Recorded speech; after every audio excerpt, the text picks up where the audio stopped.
said there's been a significant increase in demand for diesel. Can you just talk us a little bit more through that in terms of, is there a percentage, what sort of increase are we seeing? And if this war does go on for longer than some more weeks, how secure will our 32-day reserve remain? Well, look, we're just seeing a lot of people wanting extra diesel, particularly in regional Australia. And I do understand that, but we do need to have this conversation based on the facts. And the fact of the matter is we have enough diesel in Australia for our needs for the foreseeable future, and there is absolutely no need for panic. And it's important that government and industry are working together to ensure that within that constraint that we're seeing a massive spike in demand, and we're seeing it particularly, seeing it in service stations in regional Australia in particular, and suppliers to farmers where they are under strain, and that's why they're ordering extra from the refiners, and the refiners are meeting their contractual obligations to people who've ordered it in advance and have a contract. They're not able to meet every extra order at the moment because the orders are so high. Again, Mr Collins and I will be talking those issues through with the industry and with the National Farmers Federation today in a very constructive conversation. In relation to, if the issue in the Middle East continues, of course, we'll continue to monitor the situation carefully. We have powers under the minimum stock obligation, which I won't hesitate to use if necessary, if it helps the situation. And there are a range of other acts which are there in case of an emergency. We are not there yet. I note that last night G7 ministers met and agreed it was not the right time for an international release of oil. Good day, Australia. Today we are not hearing from economists, not from politicians, not from some bloke in a suit on a panel show. Today we are hearing from a man behind the wheel of a truck who looked down the barrel of a microphone and said exactly what millions of Australians have been thinking, but nobody in Canberra seems willing to acknowledge. Welcome to the Australian Mind. If you are new here, hit subscribe and ring that notification bell, because this channel exists precisely for moments like this one.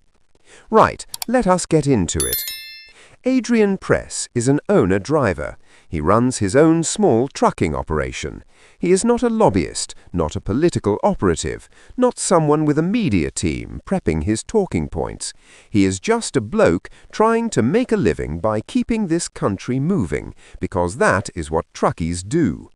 Every piece of food on your supermarket shelf, every box delivered to your door, every piece of equipment that reaches a construction site, it got there on the back of a truck. People like Adrian are the circulatory system of the Australian economy, and right now that system is under serious strain. Adrian called in to 2GB's Ben Fordham and delivered a message to Prime Minister Anthony Albanese that was blunt, unfiltered, and frankly long overdue. His exact words, "Pardon the language, but get your stuff together, mate. Give us some relief. Let us just make a simple dollar to make a simple living.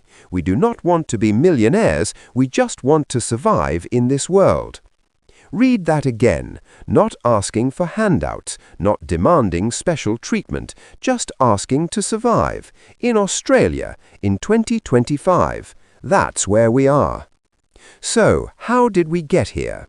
Let us zoom out for a second, because the pressure Adrian is feeling does not exist in a vacuum.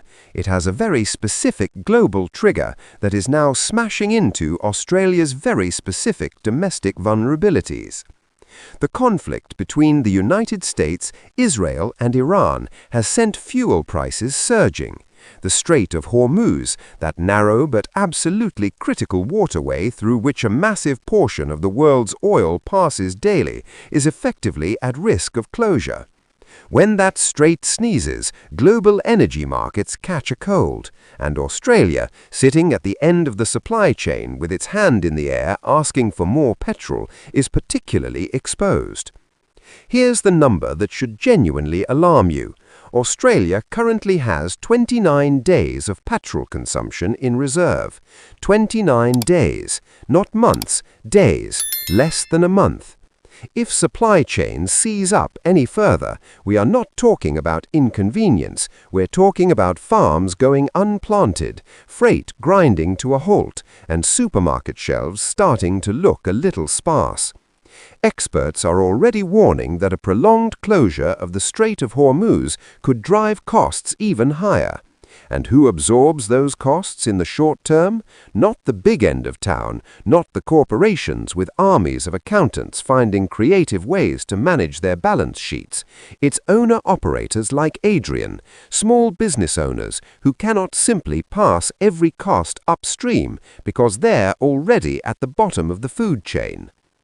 Adrian told Fordham that drivers like him have been forced to personally bear the cost of the fuel price increases.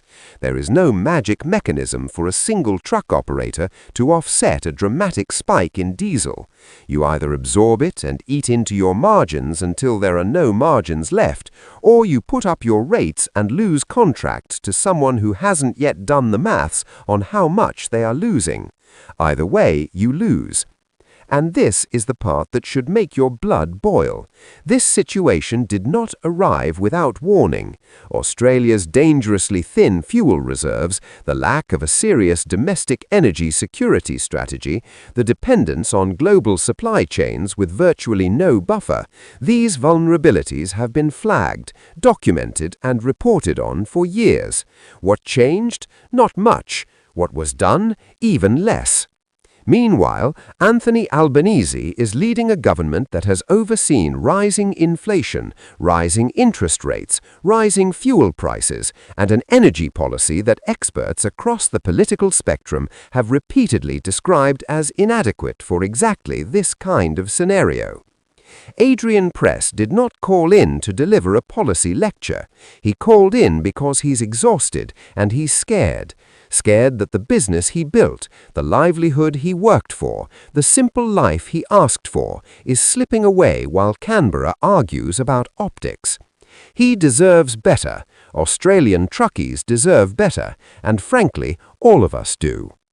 Thanks for watching, Australia. See you in the next one.